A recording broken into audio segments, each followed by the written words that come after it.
चुके हैं और अब ड्यू एक्सप्लोर करेंगे। बट उससे पहले एक चीज़ बताना चाहता हूँ कि जनरली हम होटल का एक्सपीरियंस शेयर नहीं करते थे, और उसका रीज़न ये होता था कि मतलब हम लोग उस तरह से रूम्स नहीं दिखाते थे या होटल्स के बारे में ज़्यादा बात नहीं करते थे। बट अभी ऑब्ज़र्व ये किया है कि हम लोग ना मोस्टली ईवी होटल्स ढूंढने की कोशिश करते हैं, या फिर ऐसे होटल जो ईवी के आसपास हो। और उसमें कई बार क्या होता है कि कुछ होटल्स ऐसे होते हैं जहाँ का खाना अच्छा नहीं होता है, सर्विस अच्छी नहीं होती, या रूम्स क्लीन नहीं होते, या वॉशरूम क्लीन्स नहीं होते, जो भी एक्स वाई जेड रीज़न है। तो वो भी मैं एक बताऊंगा, क्योंकि क्या होता है कि अगर सपोज़ डीसी चार्जर है तो हम सीधा गाड़ी चार्ज कर लेते हैं और चले जाते हैं। एसी चार्जर है और अगर खाना अच्छा नहीं है तो गाड़ी चार्ज पे लगा देते हैं, रूम ले लेते हैं और फिर बाहर ही खाते हैं, और फिर वापस नेक्स्ट डे जब भी चेकआउट कर लेते हैं। बट अगर वाइब अच्छी नहीं है तो फिर रुकने का कोई सेंस नहीं है। तो इसलिए मैं आपको उस पॉइंट ऑफ व्यू से भी बताऊंगा। एक तो ये हो गया। दूसरा ये कि जो लोकेशन का भी एक्सपीरियंस है ना, वो भी मैं आपसे शेयर करूंगा। क्योंकि यार क्या होता है कि अगर जैसे मैं अभी सपोज़ गुजरात के पास ये पढ़ते हैं, जितनी भी लोकेशन हम घूम रहे हैं जो राजस्थान में भी है, तो अगर कोई गुजरात से है तो उसका एक्सपीरियंस वहाँ का बहुत डिफरेंट होगा, क्योंकि एक तो वो आते जाते रहते हैं, दूसरा उनका पर्पज़ भी दूसरा है। अब मेरे लिए वो एक्सपीरियंस बहुत डिफरेंट होगा, ठीक है।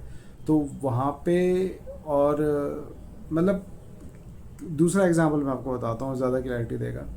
कि आप अगर एक किसी लोकेशन पे गए सपोज़, और आपने वहाँ पे 10 होटल देख लिया, आपको कोई भी समझ नहीं आ रहा है, आप परेशान हो गए, फिर आप जाते हो 11वें होटल में, वो आपको समझ आ जाता है और आप एकदम से मतलब हो जाते हो कि ठीक है, इसको हम यहाँ पे पर डे के लिए बुक कर लेते हैं। अब होता क्या है कि जो भी वहाँ पे पहले से आता जाता रहता है, या जो आसपास रहता है, या फिर कोई बाहर से भी आया, तो हो सकता है वो उसी होटल में डायरेक्टली जाए, बट आप नहीं गए, तो इससे आपका एक्सपीरियंस तो ख़राब हो गया। ठीक है, तो ये आगे अगर आप किसी को शेयर करेंगे तो हो सकता है उसका एक्सपीरियंस अच्छा रहे। ठीक है, तो मैं आपको एक मतलब जनरल पॉइंट ऑफ व्यू बताऊंगा। वो ऐसा नहीं है कि आप ये बोले कि हम यहाँ पे जाते हैं हमें तो अच्छा लगता है, वो ठीक है वो, क्योंकि अब मैं भी ऋषिकेश हरिद्वार मेरे लिए बहुत पास है, तो मैं साल में मेरे 1-2 चक्कर लग जाते हैं, तो मुझे पता है कहाँ जाना है कहाँ रुकना है, तो वहाँ पे मेरा एक्सपीरियंस उतना ख़राब नहीं होता। लेकिन अगर मैं एज्यूम करूँ कि कोई सदर्न पार्ट से वहाँ पे जा रहा है और उसके साथ मतलब स्कैम नहीं होगा या फिर वो फंसेगा नहीं, तो वो थोड़ा सा वियर्ड है, क्योंकि ऐसा होता है जनरली, हर किसी के साथ ऐसा होता है। तो वो भी यहाँ पे शेयर करेंगे। बट मेरा पॉइंट यही था कि आप उसको ना लाइटली लीजिए, मतलब उस तरह से ऐसा मत लीजिए कि हम तो जाते हैं और हम तो ये कर लेते हैं, हमसे वो हो जाता है। वो ठीक है, आप जहाँ पे जितने बार जाओगे, आप कितनी भी ड्यू डिलीजेंस करके जाओ या रिसर्च करके जाओ ना, उससे ज़्यादा फ़र्क पड़ता नहीं है। क्योंकि कई बार ना आपका अराइविंग टाइम ऐसा होता है कि आप सपोज 8 या 9 बजे अराइव करें रात के, तो फिर आपके पास ज़्यादा ऑप्शन नहीं होते, या फिर आप ऑफ सीजन गए हो या ऑन सीजन गए हो, उससे भी बहुत मैटर करता है। और मैं जैसे दीव का बताता हूँ कि अभी वो स्मार्ट सिटी में कन्वर्ट हो रहा है, तो अब मुझे तो नहीं पता था कि वो स्मार्ट सिटी में कन्वर्ट हो रहा है, बट वो आपके ना एक्सपीरियंस पे काफ़ी मैटर करता है। तो इसलिए बस एक आपको हेड्स अप दे रहा था। अरे दीव पहुंच चुके हैं, पीछे देख सकते हो ये घोगला बीच है, और ये वन ऑफ दी कुछ 12-13 हैं कुछ इंडिया में ब्लू बीच करके हैं, जो जिनका बेसिकली मापदंड ये होता है कि सबसे साफ़ होते हैं। ऑल्दो ये सिचुएशन थोड़ी अलग है क्योंकि यहाँ पे गंदगी बहुत ज़्यादा है। बीच फिर भी ठीक है, बट उसके सराउंडिंग में बहुत गंद मचा रखा है। ये टूरिस्ट ने मचा रखा है, लोकल्स ने मचा रखा है, ये मुझे नहीं पता, बट बीचेस ठीक है। और एक खास बात यह है कि इस बीच पे कोई नहीं है अभी, और जनरली ना यहाँ पे भीड़ होती ही नहीं है। उसका रीज़न ये है कि लोग गोवा ज़्यादा प्रेफर करते हैं, यहाँ पे आना कम प्रेफर करते हैं, क्योंकि यहाँ पे जो इंफ्रा है या होटल्स हैं, ये है ना, इनका एक अलग ही लेवल में चलता रहता है। ईवी से रिगार्डिंग बता देता हूँ, यहाँ पे 2 होटल हैं, हज़ारों और कोहिनूर। तो दोनों में 7.5 का एसी चार्जर है। हज़ारों में अभी रोड कंस्ट्रक्शन है, तो आप उस होटल में एंट्री नहीं कर सकते, क्योंकि पार्किंग भी उन्होंने रोड पे दे रखी है, पार्किंग का स्पेस अंदर है।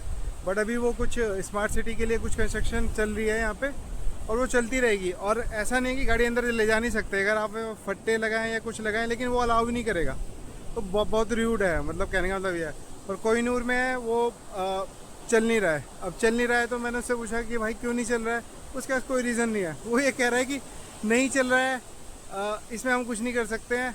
और प्लग दे सकते हो आप एक 3 पिन पॉइंट, नहीं वो भी नहीं दे सकते। क्यों कह रहे कि इससे हमें कोई फ़र्क नहीं पड़ता है। तो यहाँ पे ना बेसिकली कोई सपोर्ट नहीं करता है आपको इंफ्रा का, सॉरी ईवी चार्जिंग के लिए। और अगर यहाँ पे चार्जिंग कर लिया तो शिवम होटल के पास एक वर्धे का 30 किलोवाट का डीसी लगा हुआ है, और एक 7.5 किलोवाट का एसी लगा हुआ है, 2 प्लग लगे हुए हैं। तो ओवर द नाइट भी करनी हो तो करके छोड़ दो। ये पूरा जो ड्यू है ना, ये 20-30 किलोमीटर का टोटल एरिया है। यहाँ पे ऐसा कोई इशू नहीं है। बट हाँ, एक चीज़ है कि यहाँ पे ना लोग इतने सपोर्टिंग नहीं है। और जैसे गोवा में स्कैम चलते हैं ना, सेम लेवल पे यहाँ पे स्कैम चलते हैं। उससे कम चलते हैं कि टूरिस्ट कम आते हैं, बट उनकी इंटेंशन वही है, उतनी ही हाई लेवल की इंटेंशन है उनकी। मतलब अगर आपको मिल जाएगा तो छोड़ेंगे नहीं। यार मैं अभी तक ना बीचेस के लिए केरला जा चुका हूँ, तमिलनाडु जा चुका हूँ, चेन्नई अपना, और गोवा जा चुका हूँ, पौंडीचेरी जा चुका हूँ। पौंडीचेरी ऑलमोस्ट तमिलनाडु के आसपास ही है, तो सेम ही है। तो यहाँ वहाँ पे और यहाँ पे ना एक डिफरेंस ये है कि यहाँ पे ना बहुत गंदगी फैला रखी है बीचेस के अराउंड, बिल्कुल भी मेंटेन नहीं कर रखा है। और सामने भी ना कॉलोनीज या उस तरह का सेटअप इन्होंने बना रखा है। अगर ये सेटअप नहीं होता और यहाँ पे विलास होते या शॉप्स होती, जैसे पोमेग्रेनेट बीच पे हो गया है, गोवा पे हो गया ना, तो यहाँ पे टूरिस्ट ज़्यादा आते। अब मुझे नहीं पता ये लोगों ने इंटेंशनली किया है यहाँ पे या इसका रीज़न क्या है, बट ये ना देखने में अच्छा नहीं लगता है। ये नगोवा बीच है, अभी ड्यू में ही है, और ये अच्छा है। मतलब ये बीच उससे बेटर है, साफ़ है, क्लीन है। और यहाँ पे हाई टाइड है तो उतना अंदर जा नहीं सकते। ब्लैक रॉक रखे हुए हैं, वहाँ तक जाके बैठ सकते हैं, बट ये ठीक है, बैठने के लिए अच्छी जगह है, हवा भी अच्छी है, सब कुछ अच्छा है यहाँ पे। और ये जो इसकी रीच है ना, वो मतलब रोड के थ्रू ही है। ऐसा नहीं है गलियों में से जाना है और ऐसे जाना है, मेन रोड पे है। और उसके बाद पार्किंग के लेते हैं 50 रुपये, और इनफ स्पेस है पार्किंग के लिए। यार आराम से आके खड़ी करो, कोई इशू नहीं है। और यहाँ पे बच्चों के लिए ट्रम्पलिन भी लगा हुआ है, मैगी वेगी, मतलब जो भी होता है खाने के लिए, छोटा मोटा चाय मैगी ये सब भी है। तो अच्छा है ये, मतलब ड्यू आओ, यहाँ पे आओ, घूमो एक दिन, बस बढ़िया है। अब बाकी बीचे जाने की जरूरत नहीं है, ये इनफ है, मोर देन इनफ है। मैं एक बार पीछे से दिखा दूँ, तो ये बीच है यार, देखो।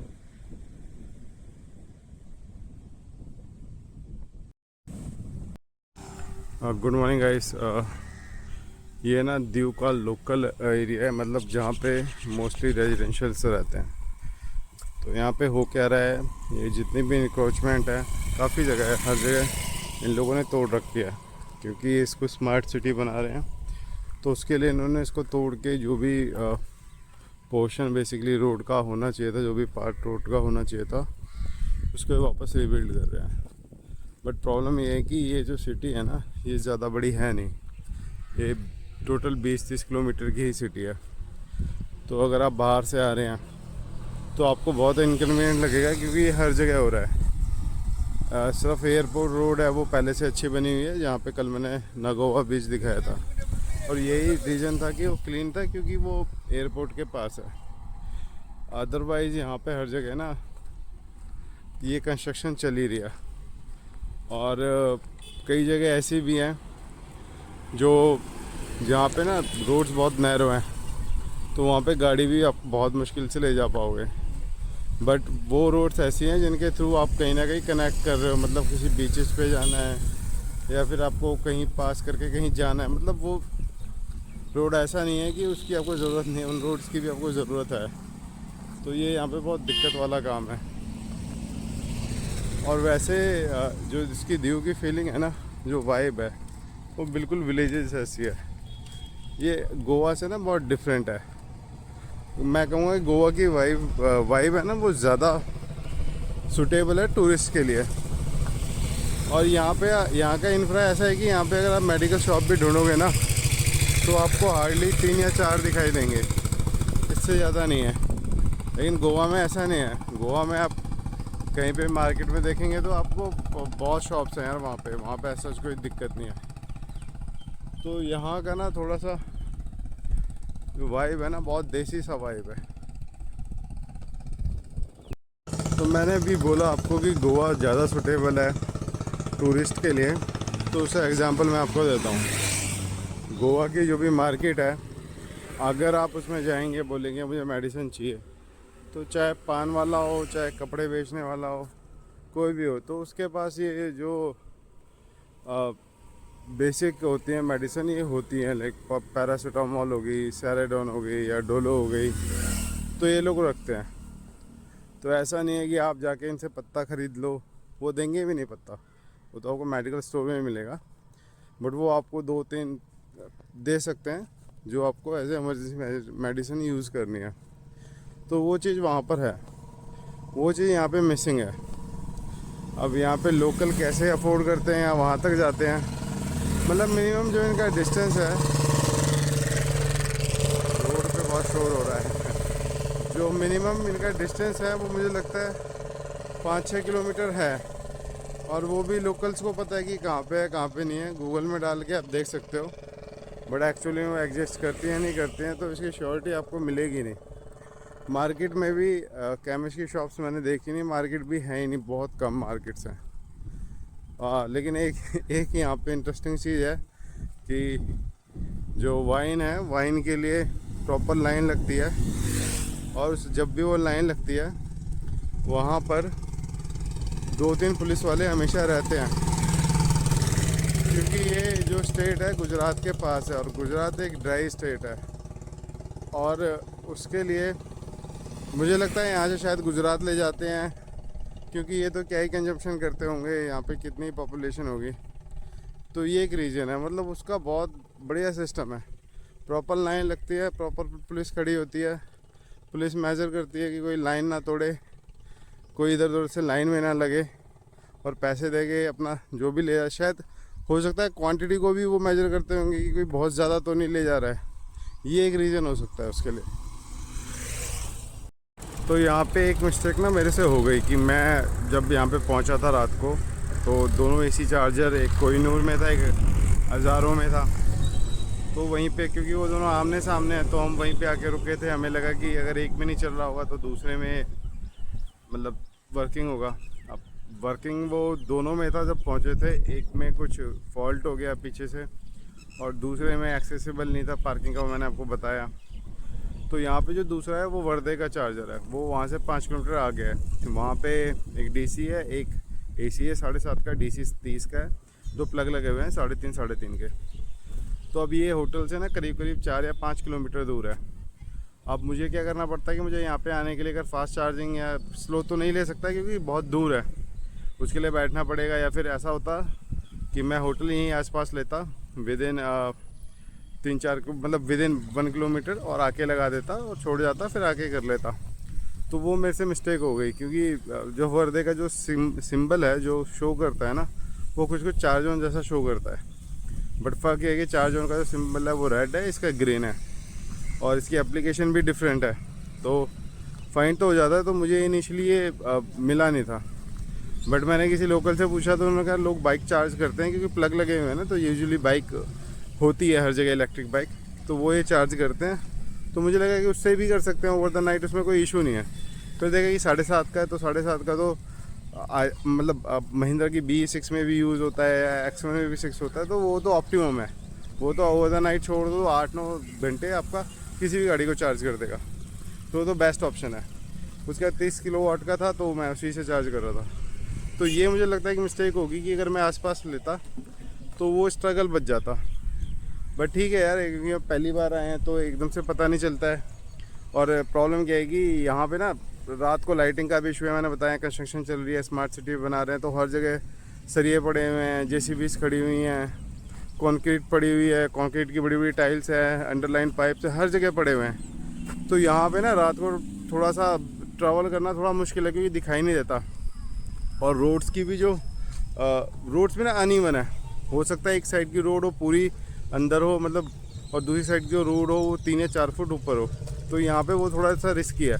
और यहाँ पे 6-7 बजे के बाद भी आप वैसे ट्रैवल नहीं कर सकते, कि अगर आपने देखा हुआ है तो ठीक है, अदरवाइज़ क्योंकि यहाँ पे क्या है कि एक साइड की रोड ना पूरी बंद कर रखी है, दूसरी साइड की रोड पे ही दोनों ट्रैफिक जा रहे हैं। और पूरे इसमें ड्यू में ये हो रखा है एक्चुअली, ऐसा नहीं कि लिमिटेड जगह पे आपको दोनों रोड की एक्सेस है। अदरवाइज़ मोस्टली जगह पे 90% जगह पे आपको एक ही रोड यूज़ करनी है आने जाने के लिए।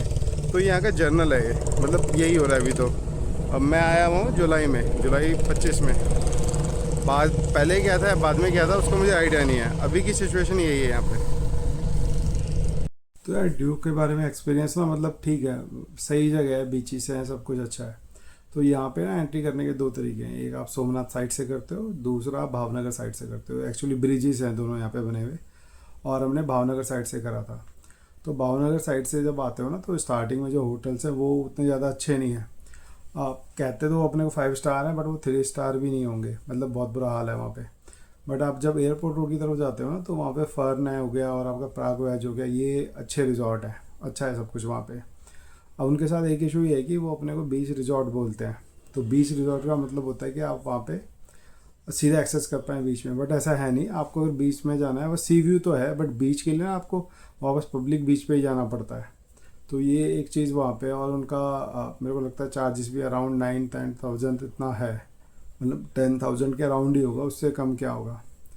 तो ठीक है, मतलब ड्यू ज़्यादा इतनी बड़ी जगह नहीं है, बट मतलब यहाँ से मेरा एक्सपीरियंस ये कहता है कि अगर आप आ रहे हैं यहाँ पे, तो एक बार ना थोड़ा सा ये चेक करके आए कि यहाँ पे अभी स्मार्ट सिटी का कौन मतलब कन्वर्जन हो गया नहीं हो गया। क्योंकि हम जब गए थे तो स्मार्ट सिटी बन रहा था और उसकी वजह से ना बहुत पब्लिक इनकन्वीनियंस हुई। अब ये इसमें ड्यू की तो कोई गलती नहीं है, गलती हमारी थी एक्चुअली। हमें पता करके जाना चाहिए था, क्योंकि फिर ना आपका पर्पस चेंज हो जाता है। मतलब क्योंकि ना वहाँ पे इतना अनएक्सेसिबल हो जाते हैं कई जगह कि कई बीचेस ऐसे हैं जहाँ पे आप शायद स्कूटी से भी एक्सेस नहीं कर सकते। तो उसमें लोकेशन की कोई गलती नहीं है, लोकेशन बहुत अच्छी है, सब कुछ मतलब बीचेस भी बहुत ठीक है देखने में। मतलब एक बार आपको वहाँ पे जाना चाहिए।